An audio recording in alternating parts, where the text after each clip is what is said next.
I'd like to take you through the domain mapping feature of prohealthsites.org. A quick little explanation of what domain mapping is. I've got my test site set up here, and you can see that the domain is templatesite.prohealthsites.org. So anyone that sets up for a free account will have a domain similar to that. When you upgrade to any of the paid memberships, you may choose to put your own domain here. So instead of having templatesite.prohealthsites.org, I want to make this say davemsmith.com, and that just happens to be a domain that I already own. And I'd like when people type that domain in that they'd end up at my new site I'm building through Pro Health Sites.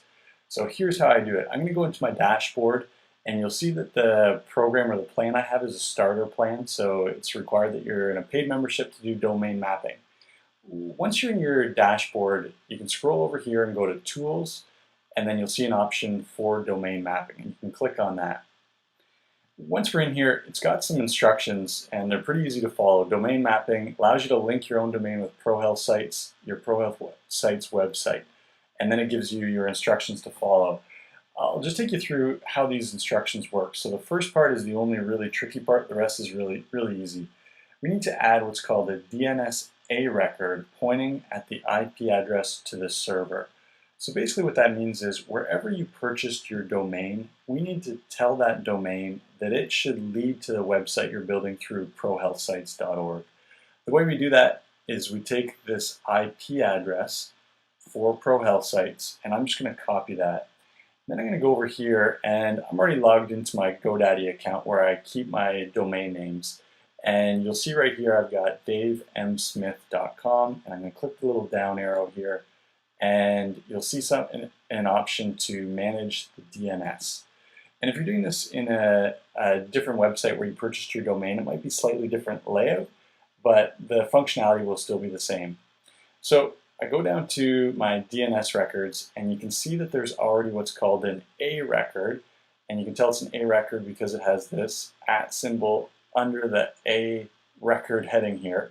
And it's pointing to the domain, and take a look at that domain number. So we've got 162.144.53.206. When I go back to domain mapping, you'll notice that that matches the exact number right here, and that's because I did just go in and put it in there. The way that you can do it is you just click on this edit symbol, edit the record, and then you'll see that this will pop up with the option to put in any IP address you want there. So yours isn't going to have this IP address. You'll need to put that in, then click Finish, and your domain will start to update with that IP address. Most of the time you'll get a message saying that this could take up to 48 hours. It's usually much less than that, but just be patient. If it doesn't happen right away or you're not getting the result right away, you might need to wait 10 or 12 hours, up to 48 hours for it to take effect.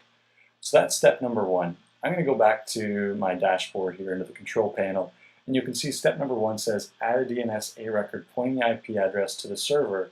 We already did that. Step number two, really simple. Enter your domain in the map domain box below. So I want to put in my domain, and again this is the one that I just edited the A record for, and I'm going to click map my domain, and it'll go to work there and should give us a status update. It's valid. I have the right domain in there. So previously, when someone were to visit davemsmith.com, you'll see that nothing came up. It was just an empty website. I'm just going to open up a new browser here, and we're going to see if this domain mapping worked. Sometimes if you do it in the same browser, you need to clear your cache, and if you're not sure how to do that, you can just Google search clear cache for whatever browser you're using. So I'll type in davemsmith.com, and that should open up and send us to our ProHealth Sites site, just like we're hoping to do. So there you go, domain mapping, pretty easy once you've done it once. Hopefully that helps, and happy website building.